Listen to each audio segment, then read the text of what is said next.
الحمدللہ وکفا والصلاة والسلام علی عباده الذین اصطفى اما بعد فاعوذ باللہ من الشیطان الرجیم بسم اللہ الرحمن الرحیم الحمدللہ رب العالمین الرحمن الرحیم مالک یوم الدین ایاک نعبد و ایاک نستعین اهدنا الصراط المستقيم صراط الذين أنعمت عليهم غير المغضوب عليهم ولا الضالين آمين رب اشرح لي صدري ويسر لي أمري واحلل عقدة من لساني يفقهوا قولي۔ گزشتہ نشست میں ہدایت کے بارے میں ہم گفتگو کر رہے تھے کہ ایک ہے ہدایت کے مراحل مدارج، وہ تو بے شمار ہے۔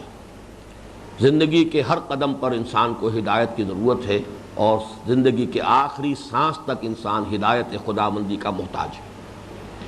ایک یہ کہ اس کی بنیادی طور پر دو قسمیں ہیں، ہدایت نظری یا علمی اور ہدایت عملی۔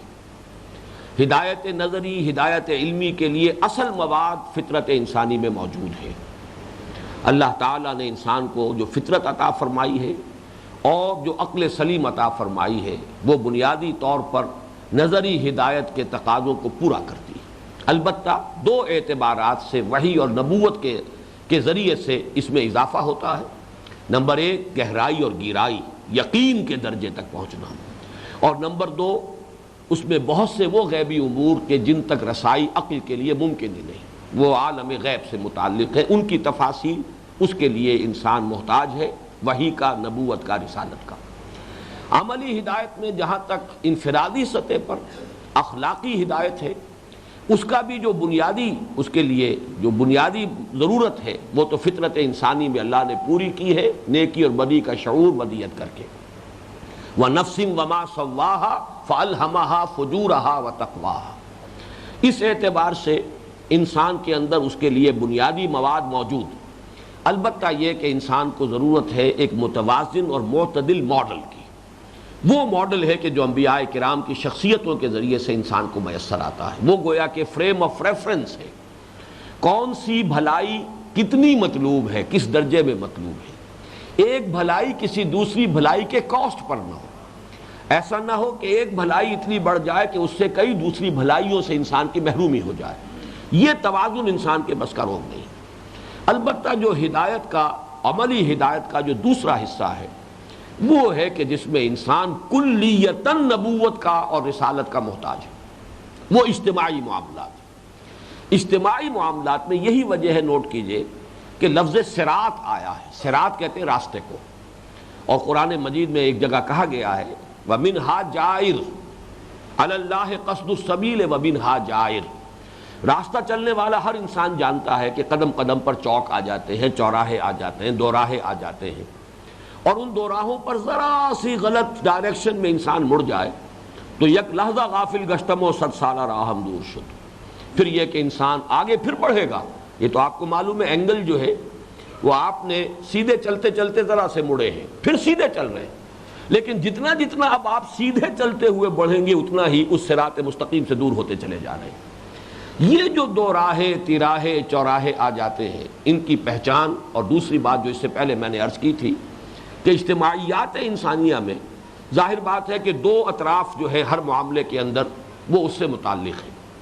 سب سے بنیادی مسئلہ انسانی اجتماعیات میں مرد اور عورت کا معاملہ ہے۔ یہ تو سمجھیے کہ نوع انسانی کا آغاز ہوا تو آدم و حوا، یہ دو جن سے موجود تھی، انہی سے فرشتہ ازدواج سے پھر اولاد چلی، تو گویا کہ یہ نقطہ آغاز ہے اجتماعیت کا۔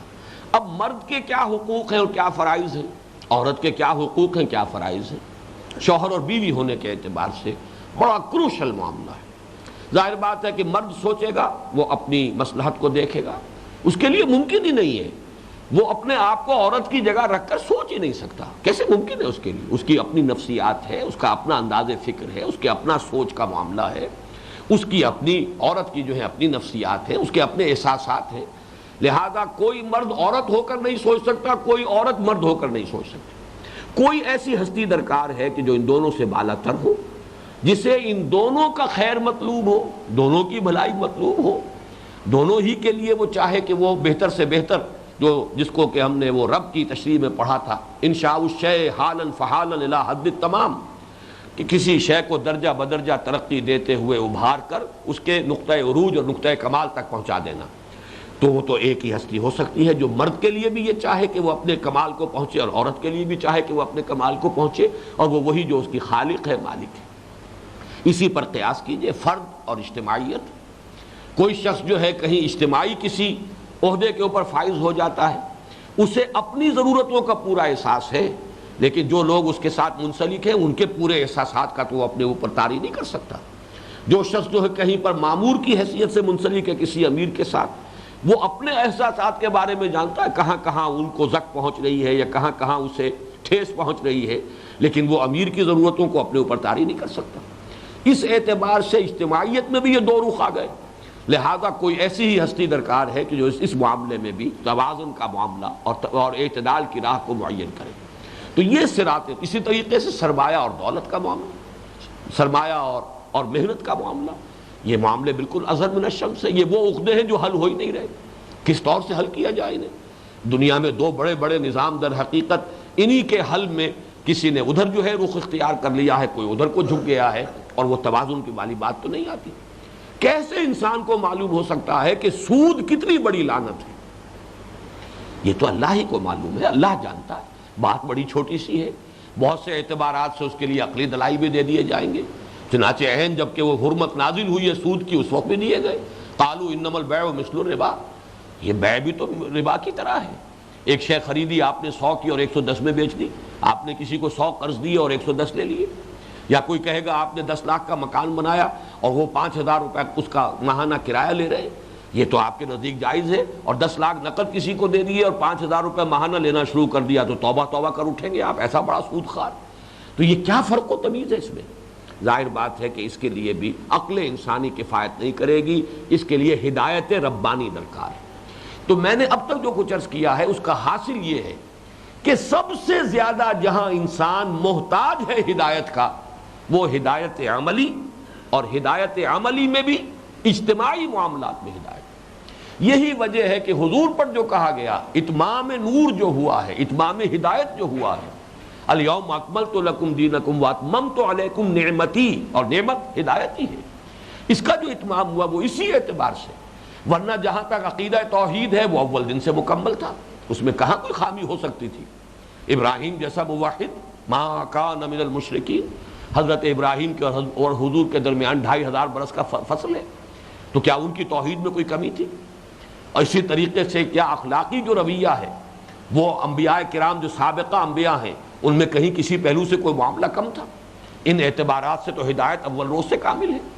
یہ جو تکمیل ہدایت ہوئی ہے محمد الرسول اللہ صلی اللہ علیہ وسلم پر، یہ در حقیقت اسی اعتبار سے کہ تمدن انسانی اب اس مرحلے کو پہنچ گیا تھا کہ اب یہاں پر انسان کے نظام اجتماعی کے لیے اللہ تعالیٰ نے ابدی ہدایت دی ہے.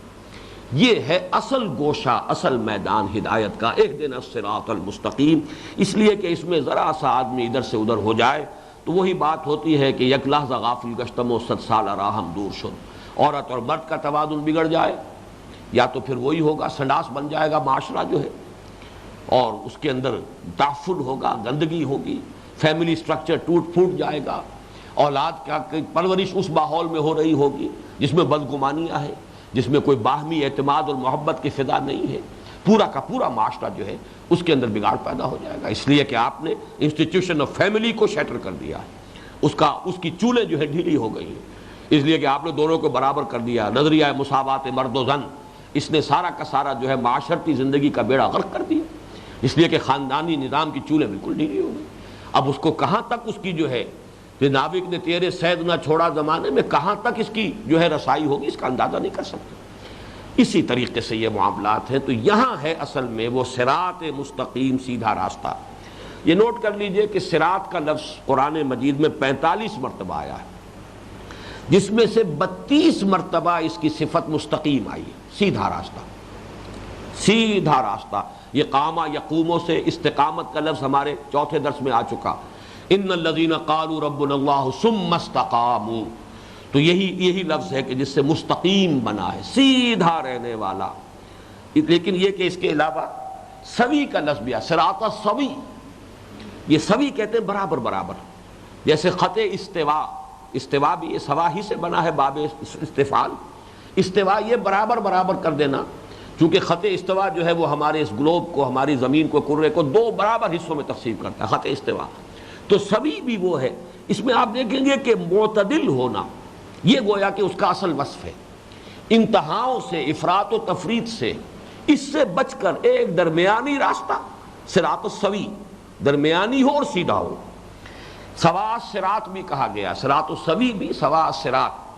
اور اسی طریقے سے دوسرا لفظ آیا سبیل، سبیل میں قصد السبیل، اب قصد میں لفظ ہوتا ہے درمیانہ، اقتصاد، جیسے کہ تیسرے رکوع میں بھی آیا تھا وقصد فی مشیک وغضض من صوتک، اپنی چال میں میانہ روی پیدا کرو۔ تو میں صرف یہ بیان کرنا چاہ رہا ہوں کہ قصد السبیل، سوا السبیل، السبیل، سبیل الرشاد، تو سبیل اور صراط ایک ہی معنی میں، اور پھر یہ کہ اس کے ساتھ دو صفات درکار ہیں، ایک تو یہ کہ درمیانہ ہونا ان کا، انتہاؤں کے مابین، اور دوسرے یہ کہ بالکل سیدھا ہونا۔ وَمِنْهَا جَائِرٌ، ادھر یا ادھر مڑ جائیں گے، جس کی کہ ایک مرتبہ حضور صلی اللہ علیہ وسلم نے ایک ڈائیگرامیٹک فارم میں اس کی وضاحت کی۔ زمین پر آپ نے، ظاہر بات ہے وہاں نہ وہ فلپ چارٹس تھے اور نہ کوئی بلیک بورڈ تھا، زمین تو تھی، تنکا تو تھا، زمین پر آپ نے نقشہ کھینچا ہے، ایک سیدھا خط کھینچ دیا، آگے جا کر اسے کاٹا بالکل رائٹ اینگل پر، گویا کہ اس خط سے جو رائٹ اینگل پر آیا ہے اس سے آگے عالم آخرہ ہے، اس سے ادھر عالم دنیا ہے۔ یہ صراط مستقیم ہے جو برزخ میں الصراط، وہ جس کو ہم پل صراط کہتے ہیں، اس کی شکل بنے گا اور پھر یہ جنت میں پہنچا دے گا۔ اور دونوں اطراف سے راستے آ رہے ہیں ٹیڑھے، وہ راستہ فرض کیجئے بائیں طرف سے آیا ہے، ٹیڑھا راستہ آئے گا صراط مستقیم ہی کی طرف، لیکن یہاں سے اس کو کراس کرتے ہوئے وہ دائیں طرف نکل جائے گا انتہا کو، پھر ایک حد کو جا کر محسوس ہوگا کہ غلطی ہوئی ہے، some thing is wrong some where, پھر واپس آئے گا، پھر وہ صراط مستقیم کو کاٹ دے گا، پھر دوسری انتہا کو نکل جائے گا۔ یہ راستے ہیں، ادھر سے آ کر ادھر نکل گئے، ادھر سے آ کر ادھر نکل گئے، اور پھر ٹھوکریں کھا کر افراط و تفریط کی، مجبور تو ہے صراط مستقیم کی طرف۔ یہ بڑی خوبصورت تمثیل ہے، اس لیے کہ فطرت کے اندر جو نیویگیشن، جو نیویگیٹر موجود ہے فطرت کے اندر، وہ پکارتا ہے انسان کو سیدھے راستے کی طرف، لیکن سیدھے راستے پر پہنچ کر وہی کی آنکھ اگر نہیں ہے تو انسان اس کو معین نہیں کر سکتا کہ اب میں سیدھی جگہ پر آ گیا ہوں، اب میں سیدھا نہ جاؤں بلکہ اب اس کی ڈائریکشن اپنی بدل لوں، بلکہ شہزور اپنے زور میں گرتا ہے مثل برق، جیسے کہ ایک مومنٹم کے اندر ایک انتہا کو نکل گئے، لیکن پھر ایک انتہا کو جانے کے بعد محسوس ہوگا، وہ فطرت ابا کرے گی، ریبولٹ کرے گی، غلط آ گئے ہو۔ جو فطرت کے اندر جو ویلیوز مضمر ہیں ان میں سے کوئی ویلیو جو ہے جو کچلی جا رہی ہے، جس کا حق ادا نہیں ہو رہا ہے، وہ جو ہے احتجاج کرے گی۔ اب اس کو جو کچھ میں نے نظری طور پر بیان کیا ہے عملاً آپ سمجھ لیجئے۔ دنیا میں ایک نظام چلا آ رہا تھا، ملوکیت، بادشاہیت، بادشاہی کا نظام، مونارکی، اور اس کے تحت فیوڈلز، 20,000 منصبدار، 30,000 منصبدار، یا یہ کہ یہ لارڈز ہیں، یہ بیرنز ہیں، یہ فلاں ہیں، یہ نظام ویسٹ سے ایسٹ تک ہر جگہ پر یہی نظام تھا۔ لیکن فطرت نے ابا کیا، انسانوں میں یہ تقسیم، تمیز بندہ و آقا فساد آدمیت ہے، انسان تو برابر ہے، انسانوں میں ان کے حقوق ملنے چاہیے، یہ غلامی جو ہے یہ انسان کے شایان شان نہیں ہے، ایک انسان آقا بن کر بیٹھ جائے، ایک بندہ بن جائے، نہ کوئی فخور و خاقہ، نہ گدائے رہنشی، یہ تو نہیں ہونا چاہیے، یہ فطرت کی بات ہے۔ اس نے انسان کو آمادہ کیا، انہیں بغاوت کی، نظام کو تلپٹ کر دیا، فرانس کا انقلاب آیا، لاکھوں جانیں گئیں، بڑا بلڈی ریولوشن، لیکن اب وہ وہی کا جو صراط مستقیم تھا آئے تو اس کی طرف ایک اعلیٰ قدر نے کھینچا۔ مجھے وہ حفیظ کا شعر یاد آ رہا ہے، مجھے مسجد سے مکتب کی طرف تقدیر نے کھینچا، تنازع للبقاء کی آہنی زنجیر نے کھینچا۔ نقشہ کھینچا ہے کہ میری تعلیم کا آغاز تو مسجد سے ہوا تھا، لیکن پھر یہ کہ چونکہ انگریز کا دور تھا، والدین نے محسوس کیا کہ یہ مسجد میں اگر رہے گا، یہی مکتب کی تعلیم حاصل کرے گا مسجد ہی کی، تو دنیا کا کیریئر کیا ہوگا، لہذا اسکول میں بھیج دیا۔ تو مجھے مسجد سے مکتب کی طرف تقدیر نے کھینچا، تنازع للبقاء کی آہنی زنجیر نے کھینچا۔ اس طرح یوں سمجھیے کہ وہ فطرت کھینچ رہی ہے، اپنی طرف بلا رہی ہے، لیکن اس درمیانی جگہ پر آ کر رکی نہیں. اس میں اب ایک دوسری جو غلطی پیدا ہو گئی وہ سرمایہ کی آزادی. اب آزادی ہی تھی، سرمایہ کی آزادی حد اعتدال سے تجاوز کر گئی، اس نے کیپٹلزم کی شکل اختیار کر لی. یوں سمجھئے کہ رائٹ کی انتہا کو پہنچ گیا. میں اس کو لیفٹ سے لے رہا ہوں، لیفٹ سے لے کر رائٹ کی انتہا کو پہنچ گیا انسان. یعنی پہلے بادشاہ اور جاگیردار سروں پر سوار تھے، اب سرمایہ دار سوار ہو گئے. وہ آزادی کی نعمت تو نہیں ملی، چلے چلو کہ وہ منزل ابھی نہیں آئی، نجات دیدہ و دل کی گھڑی نہیں آئی. وہاں سے پھر واپس جو ہے انسان نے پھر اس صحیح راستے کی طرف آنے کے لیے. اب دیکھیے ایک نظریہ وہ ہے تھیسس اینٹی تھیسس سنتھیسس، یہاں اس سے ذرا مختلف بات کہی جا رہی ہے کہ فطرت جو ہے وہ ہے جو سیدھے راستے کی طرف پکارنے والی ہے. جو میں نے عرض کیا تھا کہ نظری ہدایت کا سارا مواد انسان میں موجود ہے، وہ فطرت انسانی میں موجود ہے، لہذا وہ کھینچ نہیں ہے کہ غلط آ گئے ہو، غلط کردم پریشانی کو جائی. واپس آیا انسان. اب سرمایہ کے خلاف رد عمل ہے، لیکن سرمایہ کے خلاف رد عمل کے نتیجے میں پھر دوسری انتہا کو نکل گیا، party dictatorship, one party government. گویا کہ اب وہ جو ڈکٹیٹرشپ ہے وہ ایک پارٹی کی ہو گئی. بدترین جو ہے فسطائیت قائم ہو گئی اور بدترین ٹوٹلیٹیرین نظام قائم ہو گیا. اب اس کا بھی معاملہ ختم ہوا. اب انسان کدھر جائے گا؟ یہ آج یوں سمجھیے کہ دو راہے پر انسان کھڑا ہے، اس لیے کہ سرمایہ کے خلاف ہی تو یہ رد عمل تھا. سرمایہ داری اس وقت بہت خوش ہے کیپٹلزم کہ ہم کامیاب ہو گئے، کمیونزم ناکام رہ گیا. لیکن سوال یہ کہ کمیونزم آیا کیوں تھا؟ آیا تھا اس سرمایہ داری کے رد عمل میں. اس اعتبار سے رد عمل تو پھر پیدا ہوگا. اس کے اندر وہ ایلیمنٹ تو ہے کہ جو فطرت کی منافی کر رہا ہے، تبھی تو وہ پہلا رد عمل پیدا ہوا تھا. اب اس کی کوکھ سے کون سا رد عمل برآمد ہوتا ہے یہ اللہ ہی جانتا ہے. اس کی بدقسمتی ہماری یہ ہے، بلکہ بدقسمتی کیا ہمارا یہ جرم ہے، مجرمانہ طرز عمل. سوا سبیل صراط مستقیم ہمارے پاس ہے، ہم اس کے کسٹوڈین ہی نہیں اس کے ٹھیکیدار بن کر بیٹھے ہوئے ہیں. لیکن نہ یہ کہ خود اس پر عمل کرنے کو تیار، نہ اس کا کوئی ماڈل دنیا کے سامنے پیش کرنے کو تیار، بلکہ اس پر ہمارا اعتماد ہی نہیں، یقین ہی نہیں. ہم تو سمجھتے ہیں بڑی انہونی سی باتیں، یہ سود کو حرام کر دیا گیا، انہونی بات ہے، تو نظام چل ہی نہیں سکتا دنیا کا، ان نیچرل ہے. یہ تو در حقیقت غیر فطری نظام ہے. ہمارے ہاں کا پڑھا لکھا طبقہ تو اکثر و بیشتر اس رائے کا حامل ہے. اس اعتبار سے سب سے بڑا جرم جو ہے وہ تو ہمارا ہے. بہرحال اس وقت یہ سمجھیے کہ اصل ہدایت سورہ فاتحہ میں جس ہدایت کی ہمیں تلقین کی جا رہی ہے کہ میرے بندو مجھ سے ہدایت طلب کرو، وہ ہدایت کیا ہے؟ انسانی اجتماعیات کے ضمن میں ایک متوازن اور معتدل راستہ، جس کو کہ سورہ حدید میں کہا گیا ہے لِيَقُومَ النَّاسُ بِالْقِسْطِ، تاکہ لوگ عدل پر قائم ہو. عدل اور وہ نظام عدل اجتماعی، یہ ہے در حقیقت اس ہدایت کا اصل جو ہدف ہے، اور جو اس کی کا اس حضور صلی اللہ علیہ وسلم پر جو اس کی تکمیل ہوئی ہے اس کا سب سے بڑا مظہر ہے. تو اہدنا الصراط المستقیم، ہدایت بخش ہمیں سیدھے راستے کی، چلا ہمیں سیدھے راستے پر. صراط الذین انعمت علیہم، اب یہاں پر اسی راستے کو منفی اور مثبت دو اعتبارات سے مزید واضح کیا جا رہا ہے. ایک تو مثبت ہے، راستہ ان کا جن پر تیرا انعام ہوا. اس کے لیے ظاہر بات ہے القرآن یفسر بعضہ بعضا، تلاش کرنا پڑے گا کہ یہ مضمون قرآن میں کہیں آیا ہے. سورہ نساء کی آیت نمبر 69، وَمَن يُطِعِ اللَّهَ وَالرَّسُولَ فَأُولَٰئِكَ مَعَ الَّذِينَ أَنْعَمَ اللَّهُ عَلَيْهِم مِّنَ النَّبِيِّينَ وَالصِّدِّيقِينَ وَالشُّهَدَاءِ وَالصَّالِحِينَ وَحَسُنَ أُولَٰئِكَ رَفِيقًا. وہ لوگ جو اللہ اور اس کے رسول کی اطاعت پر کاربند ہو جائیں، پختہ ہو جائیں، جازم ہو جائیں، یہ وہ ہیں کہ جن کو معیت نصیب ہوگی یا نصیب ہے ان کی جن پر کہ اللہ نے انعام فرمایا.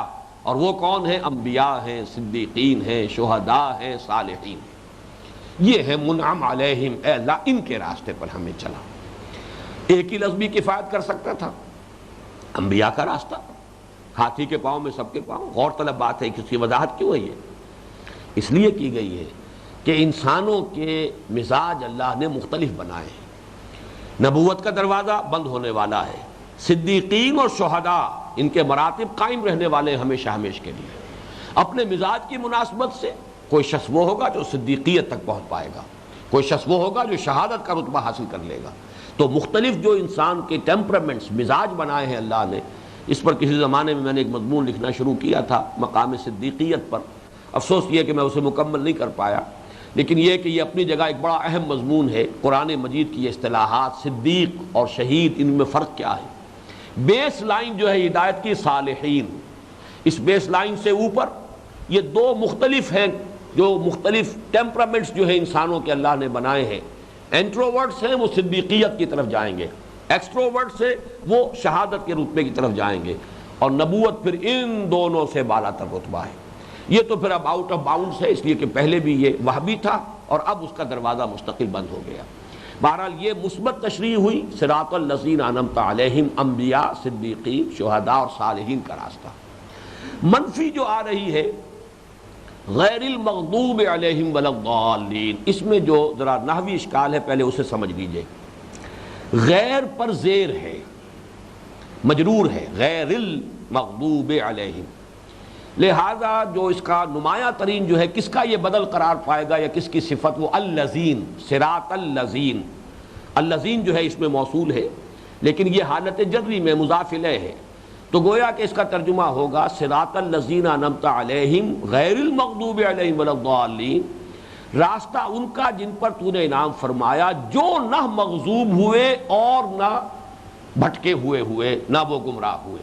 یہ گویا کہ الذین ہی کا بدل ہوگا، وہ کہ جن پر تیرا انعام ہوا، یعنی جو نہ گمراہ ہوئے اور نہ وہ مغضوب ہوئے، ان پر تیرا غضب نازل ہوا۔ ایک ترجمہ اس کا کیا جاتا ہے راستہ ان کا جن پر تیرا انعام ہوا، نہ ان کا، یعنی گویا کہ یہاں صراط کا لفظ گویا محذوب مانا جائے گا، بلکہ ایک قرات شاذ جو ہے اس میں غیر پر زبر بھی ہے، غیر المغضوب علیہم ولا الضالین، زبر ہوگا تو وہ پھر بدل بنے گا صراط کا۔ اور ایک یہ ہے کہ اگر اس کو زیر پر بھی رکھا جائے تو صراط یہاں دوبارہ محذوف ہے، صراط غیر الذین غیر المغضوب علیہم ولا الضالین، صراط غیر المغضوب علیہ، یعنی وہ راستہ۔ تو گویا کہ یہاں پہ ترجمے کے اعتبار سے دو مختلف ترجمے ہو جائیں گے، لیکن مراد اور جو اس کا مدلول ہے، جو مفہوم ہے، اس میں کوئی فرق واقع نہیں ہوا۔ اب نوٹ کرنا ہے کہ اس میں دو کیٹیگریز جو کی گئی ہیں اس سے مراد کیا ہے۔ مغضوب علیہم، جن پر غضب ہوا، اس سے مراد ویسے یہ کہ عقلی اعتبار سے بھی اور اس سے جو ہمارے ہاں معصور ہیں اس کے جو مفاہیم، ان کے اعتبار سے بھی وہ لوگ جو ہدایت پر ہوں یا جنہیں ہدایت مل چکی ہو، پھر اپنی شرارت نفس کی وجہ سے اس ہدایت کو وہ چھوڑ دیں اور غلط راستے پر پڑ جائیں، وہ ہے مغضوب علیہ، ان پر اللہ تعالیٰ کا غضب نازل ہوتا ہے۔ پچھلی امتوں میں سے یہود اس کی سب سے نمایاں مثال ہے۔ اللہ تعالیٰ نے انہیں چنا، ان پر اپنے انعامات کی بارش کی، جیسے کہ فرمایا میں نے تمہیں تمام جہانوں پر سرفراز کیا، فضلتکم علی العالمین، یا بنی اسرائیل اذکروا نعمتی التی انعمت علیکم وانی فضلتکم علی العالمین، کتابیں دی، تورات دی، انبیاء بھیجے، اور پھر یہ اپنی شرارت نفس کی وجہ سے، تکبر کی وجہ سے، اپنی دنیا پرستی کی وجہ سے، زر پرستی کی وجہ سے یہ اس راستے کو چھوڑ کر، اور جس کی سب سے بڑی پھر صورت یہ ہوئی کہ حضور صلی اللہ علیہ وسلم کو ان کے علماء نے اس طرح پہچان لیا جیسے کہ اپنی اولاد کو پہچانتا ہے کوئی شخص، یعرفونہ کما یعرفون ابناءہم، قرآن کو ایسے پہچان لیا جیسے کوئی اپنی اولاد کو پہچانے، لیکن پھر بھی صرف اپنی شرارت نفس کی وجہ سے ان کو تسلیم نہیں کیا، ایمان نہیں لایا۔ تو مغضوب علیہم کی مثال تاریخ میں یہود، غضب جن پر ہوا اللہ کا، یا یہ کہ یہ غضب ان پر ہوا تھا، ان قوموں پر جن پر عذاب آیا جو ملیا میٹ کر دیے گئے۔ قوم نوح، ہدایت سامنے آئی، مبرہن ہو گئی، 950 برس تک دعوت دی، لیکن یہ کہ تکبر کی بنا پر لوگوں نے اس دعوت کو رد کر دیا، اللہ کا غضب نازل ہوا، اللہ کا عذاب آیا اور ملیا میٹ کر دی گئی۔ تو وہ قومیں تو ملیا میٹ کی جا چکی ہیں۔ البتہ یہ کہ انبیاء کی امتوں میں سے یہ امت ابھی موجود ہے، یہ نشان عبرت کے طور پر مغضوب علیہم کی ایک تفسیر، گویا کہ اس کی ایک مجسم شکل جو ہے دنیا میں موجود ہے، اور وہ یہود ہیں جن پر کہ اللہ کا غضب نازل ہوا۔ چنانچہ آپ دیکھیے کہ سورہ بقرہ میں بھی 2 مرتبہ یہ مضمون آیا۔ آیت نمبر 61 میں ضربت علیہم الذلۃ والمسکنۃ وباؤوا بغضب من اللہ، ان پر تھوپ دی گئی، دے ماری گئی ذلت اور مسکنت، اور وہ لوٹے اللہ کا غضب لے کر۔ اور آیت نمبر 90 میں آیا ہے وَبَاءُوا بِغَضَبٍ عَلَىٰ غَضَبٍ، غضب پر غضب، اللہ تعالیٰ کے کہ غضب کا یعنی یہی نہیں کہ بس ایک ہی مرتبہ ہوا، بار بار اللہ تعالیٰ کے اس غضب کے اندر بھی جو ہے وہ اضافہ ہوتا رہا ہے اس قوم کے لیے۔ یہ مغضوب علیہم قوم ہے، یہ اس پر اللہ تعالیٰ کی لعنت، لعن الذین کفروا من بنی اسرائیل علی لسان داؤد و عیسیٰ ابن مریم، لعنت ہوئی ہے پے بپے حضرت داؤد کی زبان سے، حضرت عیسیٰ علیہ السلام کی زبان سے۔ تو یہ ملعون قوم، مغضوب علیہم قوم، وہ یہود، وہ اصل کے اعتبار سے ہدایت کو پہچاننے کے بعد، ہدایت رکھنے کے بعد، شرارت نفس، تکبر، حسد، دنیا پرستی، زر پرستی کی وجہ سے انسان کو ہدایت سے منہ موڑ لینا انسان کا، اور ہدایت سے اپنا رخ جو ہے بدل لینا، یہ مغضوب علیہم۔ ضال کا لفظ جو ہے وہ ذرا اس کی نسبت ہلکا ہے۔ ضال اسے بھی کہیں گے کہ جو کہیں کسی مغالطے کی وجہ سے کہیں بھٹک گیا، نیت خراب نہیں تھی لیکن یہ کہ غلطی کہیں لگی ہے، ٹھوکر کہیں کھائی ہے، جس کی ایک مثال میں بار بار دے چکا ہوں اسی درس کے ضمن میں، کہ یہ نصارہ میں جو یہ غلو پیدا ہوا، دو طرح کے غلو پیدا ہوئے ان میں۔ ایک غلو پیدا ہوا عقیدت کا غلو حضرت مسیح کے لیے، اس غلو ہی نے در حقیقت جیسے کہ آتا ہے قرآن مجید میں، یا اہل الکتاب لا تغلو فی دینکم، اپنے دین میں غلو سے کام مت لو۔ عقیدت کا غلو ہے کہ خدا کا بیٹا بنا دیا حضرت مسیح علیہ السلام کو، بدترین شرک میں مبتلا ہو، یہ غلو ہے عقیدت میں اور محبت میں۔ ایک غلو ہے انسان کا وہ نیکی میں، وہ رہبانیت کی شکل میں آیا، وَرَهْبَانِيَّةً ابْتَدَعُوهَا مَا كَتَبْنَاهَا عَلَيْهِمْ إِلَّا ابْتِغَاءَ رِضْوَانِ اللَّهِ، وہ رہبانیت کا نظام، ظاہر بات ہے وہ بھی نیکی کا جذبہ ہی تھا، اللہ سے لو لگانے کے لیے انسان بالکل فارغ رہے، بیوی بچے گھر گھرستی یہ ذمہ داریاں فلاں جو ہے منتشر رہتا ہے، مکروہات دنیا پر بہت، اس دل مستر کو یا اللہ اطمینان دے، تو ان مکروہات دنیا کا دائرہ آدمی کیوں پھیلائے؟ اپنا جو مصروفیات ہیں اور اپنی جو بھی ذمہ داریاں ان کا دائرہ کم سے کم رکھے تاکہ اللہ سے لو لگا سکے۔ تو جذبہ تو اچھا تھا، محمود تھا، نیکی کا تھا، اللہ سے لو لگانے کی تڑپ تھی، خواہش تھی، لیکن یہ ہے کہ وہ معتدل نہ رہا، اس میں غلوب ہو گیا۔ اس اعتبار سے ضالین کا اس وقت جو دنیا میں قومیں موجود ہیں ان میں سب سے بڑا مظہر یہ نصارہ ہے۔ یہ کسی بدنیتی کی وجہ سے نہیں، نیک نیتی کی وجہ سے، غلو کی وجہ سے، غلو فی العقیدہ، فی المحبت اور فی العقیدت، وہ ان کے عقیدے کے اندر بدترین شرک کا پر منتج ہوئی، اور غلو جو ہے نیکی میں، عمل میں، عبادت میں، ریاضت میں، یہ رہبانیت کی شکل اس نے اختیار کر لی۔ اس کے علاوہ یہ لفظ ضالین جو ہے اس کا اطلاق ایسے شخص پر بھی ہو جاتا ہے جو ابھی تلاش حقیقت میں سرگرداں ہے۔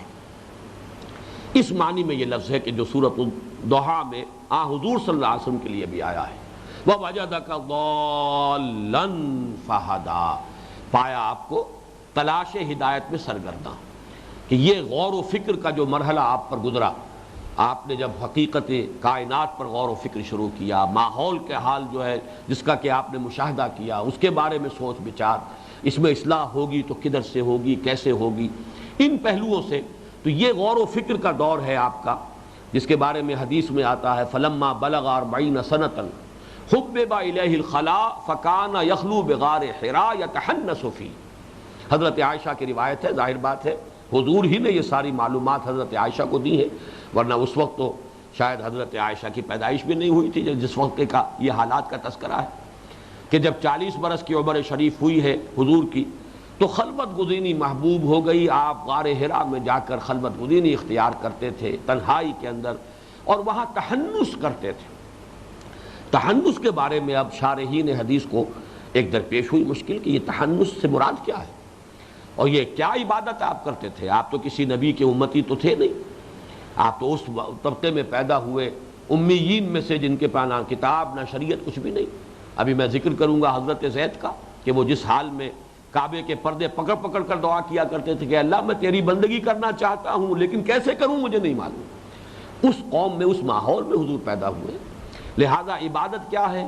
کانا صفت تعبدہ فی غار حراء التفکر والاعتبار، یہ ہے کہ جو شارحین حدیث نے مفہوم معین کیا، آپ جو عبادت کرتے تھے غار حراء میں وہ تفکر و اعتبار، غور و فکر، سوچ بچار، عبرت حاصل کرنا، حالات کو دیکھنا، نتائج اخذ کرنا، عبرت یہی ہے۔ آپ ایک کنارے سے دوسرے کنارے کو جاتے ہیں، یہ عبور کرنا ہے۔ عبرت یہ ہے کہ ایک شے دیکھیے اور اس سے سبق حاصل کیجیے، اس میں جو رہنمائی ہے وہ نکال لیجیے۔ السعید من وعظ بغیرہ، یہ عبرت حاصل کرنا جو ہے کسی دوسری چیز سے انسان کو نصیحت ملے، یہ ہے سعادت۔ اس اعتبار سے تفکر و اعتبار ہی آپ کی عبادت ہے۔ اس کیفیت کو تعبیر کیا وَوَجَدَكَ ضَالًّا فَهَدَىٰ۔ یہاں تھوڑا سا ایک اشکال پیدا ہو سکتا ہے، نبی پیدائشی نبی ہوتا ہے، اس میں کوئی شک نہیں، لیکن یہ پیدائشی نبوت اس درجے میں ہے، اس معنی میں ہے کہ جیسے آم کی گٹھلی میں آم کا درخت ہے، اس آم کے درخت کو ظاہر ہونے میں، پروان چڑھنے میں وقت لگے گا، اسی طریقے سے نبوت موجود ہے ذات محمدی میں پیدائشی طور پر، لیکن اس نبوت کا ظہور ہو رہا ہے، جبکہ پھر وہ وحی کا آغاز ہوا۔ اس لیے ظہور نبوت کہنا چاہیے آغاز وحی کو، آغاز نبوت نہیں کہنا چاہیے۔ وہ تو حدیث موجود ہے جو میں نے اپنے کتابچے میں کوٹ کی ہے عظمت صوم میں، کہ حضور سے پوچھا گیا، ترمذی کی روایت ہے، متى وجبت لک النبوۃ یا رسول اللہ، اے اللہ کے رسول آپ کو نبوت کب ملی؟ تو آپ نے فرمایا وآدم بین الروح والجسد، ابھی آدم کے جسد میں روح پڑی بھی نہیں تھی، گویا کہ یہ دونوں علیحدہ علیحدہ تھے، ابھی روح آدم اور جسد آدم، اس وقت بھی میں نبی تھا۔ تو معلوم ہوا کہ وہ تو ایک قدیم شے ہے، عالم ارواح میں بھی روح محمدی بھی سرفراز تھی نبوت سے، لیکن یہ کہ اس دنیا میں اس نبوت کا ظہور ہوا جب وحی کا آغاز ہوا، تو وہ آغاز نبوت نہیں، ظہور نبوت ہے، لیکن بہرحال اس میں وقت لگا ہے، اور اس ظہور نبوت سے پہلے اللہ تعالیٰ گزارتا ہے تفکر اعتبار سے۔ اگرچہ شرک کبھی نہیں کرے گا نبی، اس میں تو اس کی فطرت کے اندر جو اللہ تعالیٰ نے جو وہ نیویگیشن رکھی ہوئی ہے، فطرت اس طرف تو جانے ہی نہیں دے گی، فطرت سلیم کہ وہ شرک کرے یا کسی گناہ کے اندر ملوث ہو جائے، اس سے حفاظت کی جائے گی۔ جیسے کہ حضور نے فرمایا کہ 2 مرتبہ ایسا ہوا اپنی وہ بالکل آغاز جو ہے اسے ہم کہیں گے نوجوانی کا دور، کہ 2 مرتبہ خواہش پیدا ہوئی کہ جو میلے لگتے تھے اور ان میلوں میں وہ سب کچھ ہوتا تھا جو آج کل بھی میلوں میں ہوتا، تو طبیعت میں ایک رجحان پیدا ہوا کہ میں بھی جا کے سیر کروں دیکھوں، لیکن دونوں مرتبہ ایسا ہوا ہے کہ کچھ مسافت تھی لمبی، درمیان میں ایک جگہ کہیں بیٹھے ہیں، تھوڑی دیر رکنے آرام کرنے کے لیے نیند آ گئی، ساری رات سوتے رہے، صبح آنکھ کھلی میلے کا وقت ہی گزر گیا، اللہ نے حفاظت کی۔ تو معصیت سے حفاظت ہوگی اور شرک سے بہرحال اس کی فطرت جو ہے اتنی سلیم ہوتی ہے کہ اس میں ملوث ہونے کا سوال نہیں۔ البتہ غور و فکر کے مراحل سے اللہ تعالیٰ انبیاء کو گزارتا ہے۔ اس پہلو سے حضور کے لیے فرمایا وَوَجَدَكَ ضَالًّا فَهَدَىٰ، لیکن یہاں در حقیقت یہ اس دوسرے معنی میں غیر المغضوب علیہم ولا الضالین، اس میں گویا کہ نفی کی جا رہی ہے ان دونوں گروہوں کی، نہ وہ جو ہدایت پانے کے بعد شرارت نفس کی وجہ سے وہ گمراہ ہو گئے ہوں، نہ وہ کہ چاہے شرارت نفس نہ ہو لیکن مغالطے کی وجہ سے وہ کسی غلط راستے پر پڑ گئے ہوں، اے اللہ ان دونوں کے راستے سے بھی ہمیں بچا۔ صراط الذین انعمت علیہم غیر المغضوب علیہم ولا الضالین، آمین۔ اب میں چند جو منٹ باقی ہیں ان میں پھر آپ کو جو پہلی بحث تھی اس کی طرف لانا چاہتا ہوں۔ ہمارے تیسرے درس سے اس 5ویں درس کا جو ربط اور تعلق ہے اور قرآن کا اصل مخاطب کون ہے اس کو اب ذہن میں لے آئیے دوبارہ۔ حضرت لقمان کی شخصیت قرآن مجید میں جن کا ذکر ہے ان کے اعتبار سے، چونکہ ان کی شخصیت کا پورا حیولہ قرآن نے دے دیا ہے، ان کی شخصیت ہے نقطہ آغاز قرآن حکیم کا۔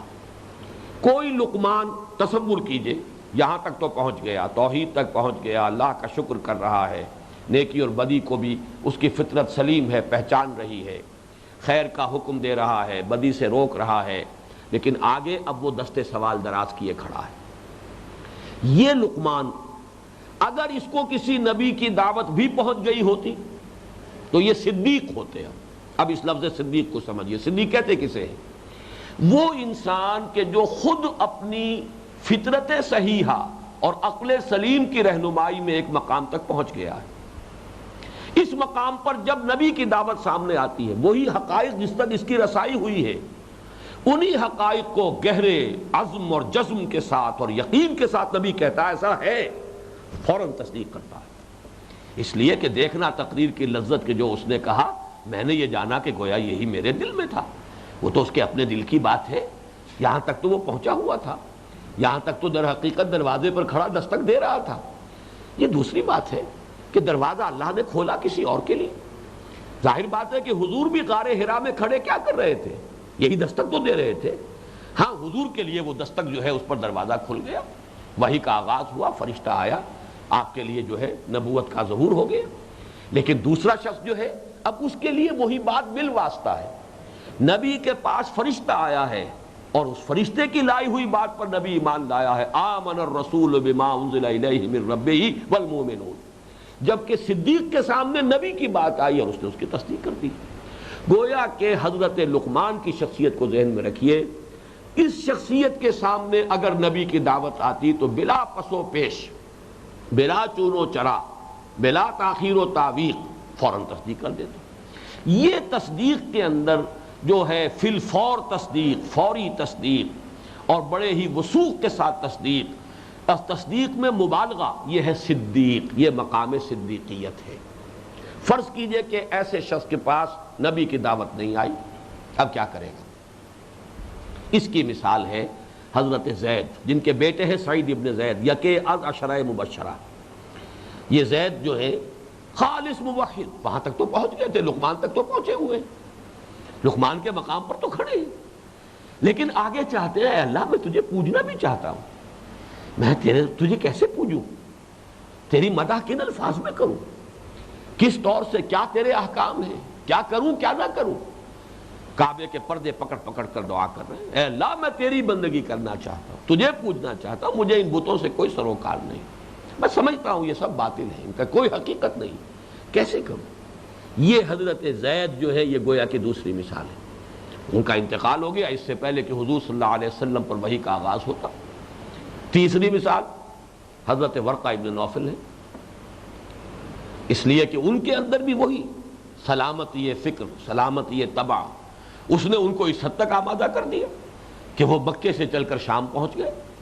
شام میں پہنچ کر جو ہے انہوں نے وہاں عبرانی سیکھی ہے، خود نصرانی ہو گئے، اور نصرانی ہو گئے تو گویا کہ دین اللہ تک پہنچ گئے، اس لیے کہ اس وقت تو دین وہی ہے. حضور کی بعثت تک تو در حقیقت ابھی نبوت حضرت عیسیٰ علیہ السلام کا دور جاری ہے، نبوت و رسالت کا دور، لہذا وہ حق تک پہنچ گئے اور اس درجے عالم ہو گئے کہ یہ الفاظ آتے کان یکتب التوراۃ بالعبرانیہ، تورات لکھا کرتے تھے عبرانی زبان میں. وہ مکہ جی میں لکھنے والے ہی عربی لکھنے والے بھی گنتی کے تھے. اتنا بڑا عالم حبر بن کر آیا ہے وہاں سے.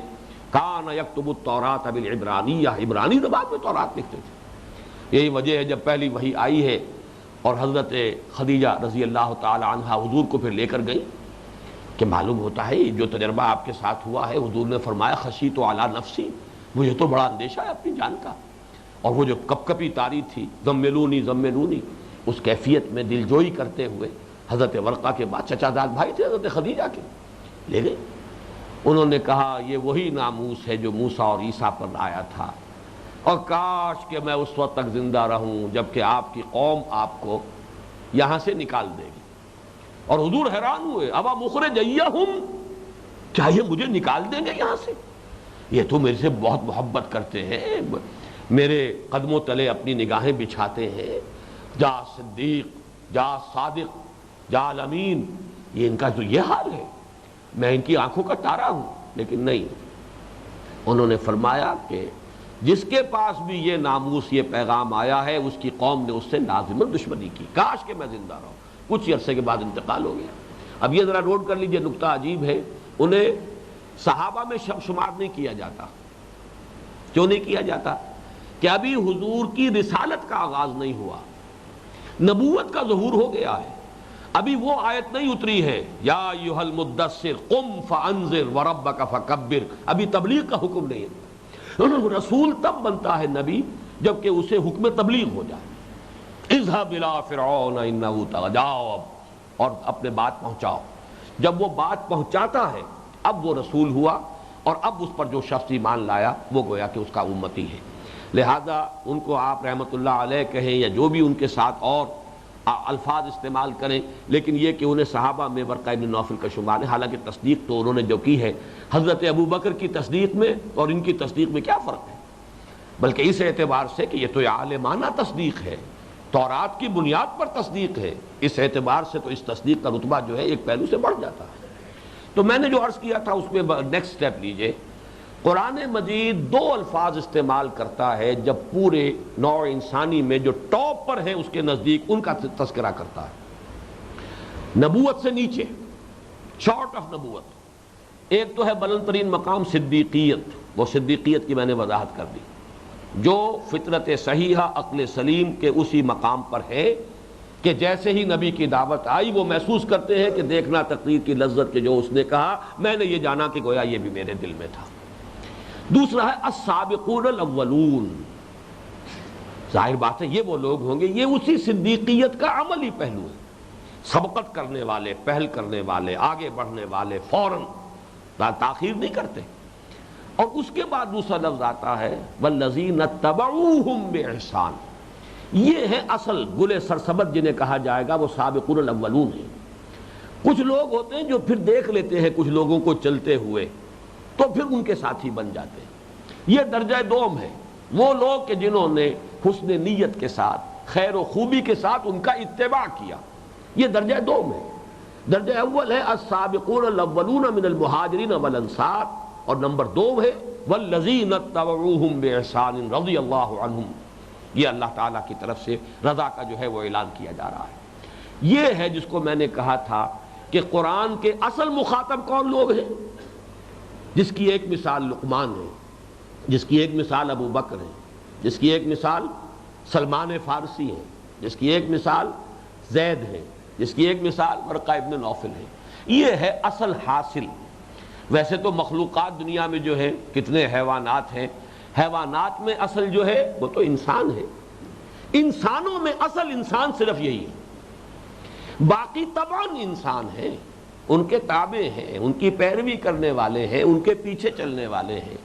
اس وجہ سے قرآن نے نقطہ آغاز بنایا ہے سورۃ الفاتحہ، وہ مقام معین ہو گیا ہے جس مقام سے کہ اب بات آگے شروع ہوگی، وہاں تک انسان خود پہنچا ہوا ہو الحمدللہ رب العالمین الرحمن الرحیم مالک یوم الدین ایاک نعبد۔ یہ ایک نصف ہو گیا، یہ تو ہے اللہ کے لیے، مجدنی عبدی، حمدنی عبدی، اثنا علی عبدی، اور یہ جو درمیان میں ہے ھذا ما بینی و بین عبدی ایاک نعبد۔